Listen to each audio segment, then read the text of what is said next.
Hey, what's up, guys? So I've been teasing this for a while on my Instagram, and I'm finally ready to share these super delicious pumpkin coconut pancakes that I've created. They are low carb, really high protein, pretty moderate fat intake, but it creates a really easy way to enjoy some of the delicious quote unquote naughty breakfast foods that we're maybe not supposed to have very often. So a couple things to think about with these pancakes is they're not going to be your traditional super dense, super fluffy pancake. So you've got to have some expectation management in that regard.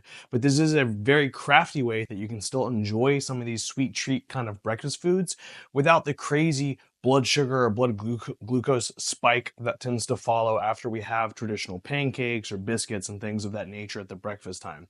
And because this recipe is so packed full of protein, it helps you stay really full and satiated through the day. You don't get this crazy blood sugar spike that subsequently typically follows with a crazy crash, that lethargic, kind of messed up gut that can happen when you have these high sugary sweet foods at breakfast.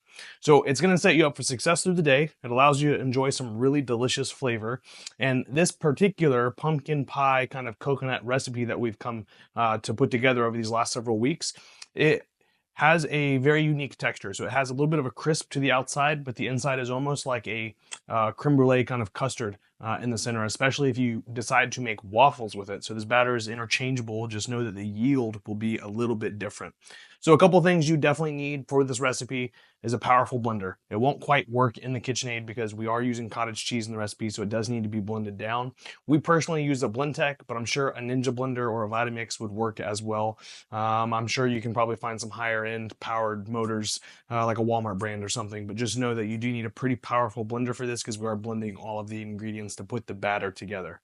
Other than that, let's kind of slide over here. I've got a lot of these ingredients laid out, and we'll walk you through what all the ingredients are in the cooking process.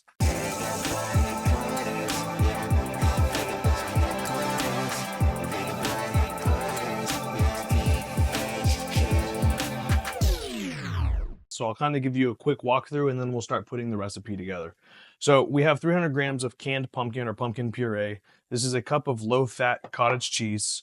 We have a teaspoon each of baking powder and baking soda in here, a whole tablespoon of Maca Root powder. This is a quarter cup of PB Fit powder. Then we have 2 teaspoons of pumpkin pie spice, a half cup of almond flour, 1 scoop of a whey protein isolate, which I'll drop some links in the bio about what I use. There's 2 cups of whole eggs, 2 whole eggs, a half teaspoon of salt, a teaspoon of cinnamon powder, and then a whole 6 ounces of coconut milk. We're going to do a teaspoon of coconut extract and then 2 tablespoons of a pure vanilla extract. So we'll start putting this all together. A couple of pro tips is because we have so many powders in this recipe, to help save yourself a headache and some annoyance when blending all of this, you want to do most of these liquid ingredients first, then all the powders, and then finish off with these heavier wet ingredients. It'll help make sure everything gets mixed, but also you're not going to have any powders or weird stuff getting stuck in the corners of your blender. So again, we'll just go ahead and start. We're going to go coconut milk.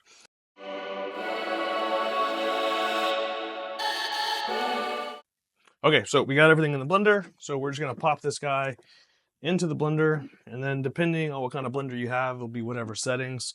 So on this Blendtec model, I like to use this batter mode because it's not crazy aggressive, and I just tend to blend it a few times and just watching and make sure everything goes through and mixes appropriately.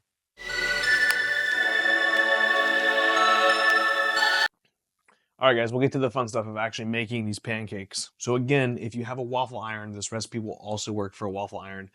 They are very light, fluffy, crispy waffles. They're not going to be like your traditional Belgian waffle. Again, same kind of premise with the pancakes. They're going to be a little bit lighter, not super dense. So you can use a skillet, you can use a pan, however you like to cook your pancakes. We got one of these electric griddles, I don't know, 6 years ago. It was like 25, 30 bucks. We've had it forever. So you just need a light coat of oil. I like to use a grass-fed butter, and I don't do anything super crazy. It's just a couple of swipes back and forth, just enough to make sure the product doesn't stick to the pan. And so as we pour this batter, there's a couple of things that I want to point out. One, this batter is relatively thick, but it's going to bubble up different than a pancake traditional batter does. And so I use my spoon to kind of control or gauge how big this batter comes out in terms of how the pancake is going to react. So don't make them super huge. And then I just generally will like to control that they still maintain a circle shape. That one didn't do it as bad, but as the skillet continues to get hot, they sometimes bubble up. and get into a weird shape. So this is just this kind of way to make sure that you have a even thickness of pancakes. So I will tell you that you can make these into more giant pancakes, but they tend to break when you flip them because they are relatively light and fluffy, and so they don't have that dense texture to be able to hold their shape. This is why I make them a little bit on the smaller side. You can kind of see now how they're starting to bubble. Oh, you guys could smell this through the camera. They smell awesome. Your family is going to love you if you make these, and everyone in your house is going to think that it's Thanksgiving.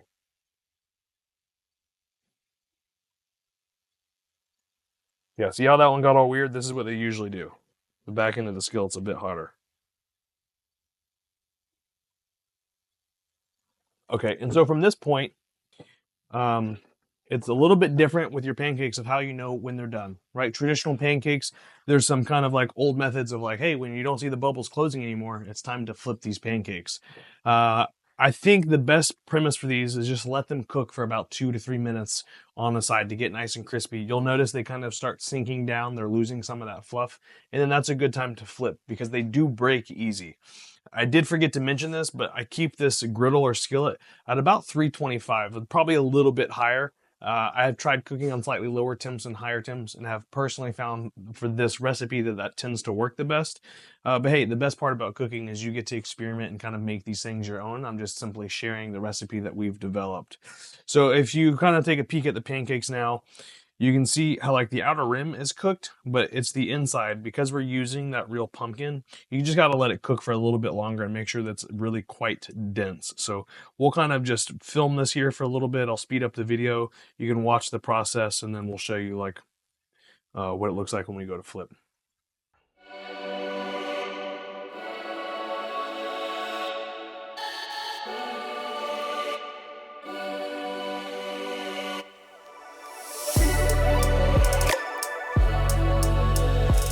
All right, guys, so pancakes are ready to be flipped. So you can see the outer perimeter is really, really dry. No more bubbles are popping through. And only the center has had this like fluff come up to it. So this is generally the point that I use to say, okay, this is ready to go. But if you have questions, of course, you can just take your spatula and just kind of slide it around the pancake. See if it's breaking anywhere. Like that looks pretty good. So I'm just going to kind of swoop up under it and a flip. Oh, that looks good.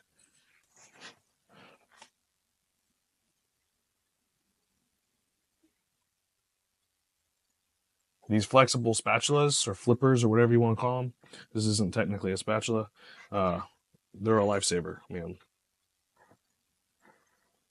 And so same premise. We're just going to let these cook for a few minutes on this end.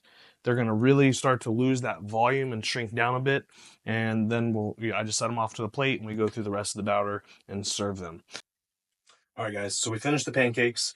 So product usually is about 10 to 12, maybe 13 pancakes. So there's 13 pancakes total here. So I'm going to just kind of walk you through what they look like, right? So it took us, I don't know, 15 minutes to finish the whole batter plus the prep time. So you're probably looking at about 40 minutes total time.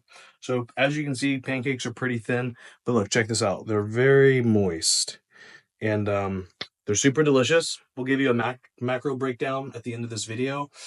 Maybe a couple of still frames of setting up these pancakes, pretty fancy, but enjoy. All right, guys, so we're going to take a short moment and just talk to you about what we do when we're creating recipes, how we figure out what our calories and macros are roughly for that recipe development that we're doing. So there's tons of different applications that you can use for this, but we are big fans of Chronometer because it does give you some extra details in terms of vitamins, minerals, fiber, things of that sort. Also be aware that if you're using the desktop versus phone applications, they do look quite a bit different. Anyway, so this is the Chronometer home page, and you're going to scroll down over here to the foods. And once you hit this drop down menu, you're going to come over to custom recipes. And then this will bring up your list of all the recipes you have developed. If you haven't made any, then you'll just go to add recipe and you start inputting your ingredients. So I'm going to come down here to our pumpkin coconut cakes. This is the recipe that we've been going over. And so from this point, we've got it labeled. This is where you would add any additional ingredients that you may or may not want. And then you start plugging and playing your ingredients. So you can see the pumpkin puree, the coconut milk, the whey protein isolate, the maca root powder. Over here, you'll see what the quantity is that you used, what units you used to qualify that. So grams, ounces, a scoop, a teaspoon, what have you. If you care too much, this will get into the total energy of what you're coming from each piece. So then you can scroll down. You do have some settings where you can set total cooked weight. It will do a pretty good job for you, but I always weigh out everything afterhand. So we set our serving size at 300 grams for the pancakes. So that's roughly about 5.5, 6 pancakes, depending on the size of the pancake. It'll be a little bit different for you. So you get this fun little nutrition label. So it'll show you right here, serving size is 300 grams, and then it starts breaking everything down. But you don't need to read that small font, because if you go just a little bit farther, it gives you this total breakdown here. So 541 calories, 39 grams of protein, 29 grams of carbohydrates, and 30 grams of fat. Of course, no alcohol, because we didn't use any sugar alcohols or add actual alcohol itself. Don't worry about these percentages. That'll change based on the individual. This is set for your total macro intake for the day. And then if you want to explore, you can continue to scroll down and look through all these various different nutrients that they track based on the foods that you're uploading. So of course, all these things are imperfect, right? It's just stuff taking off of a nutrition label, but it really helps you from not having to hand jam all of these nutrients. As I mentioned, it does look a bit different if you're using a mobile phone application, and I'll give you a little snapshot of what that looks like in comparison to this. But I do hope this was helpful. I hope you guys enjoy the pancakes, and if you enjoyed the content, please make sure you like this video, subscribe, and enjoy the pancakes, guys.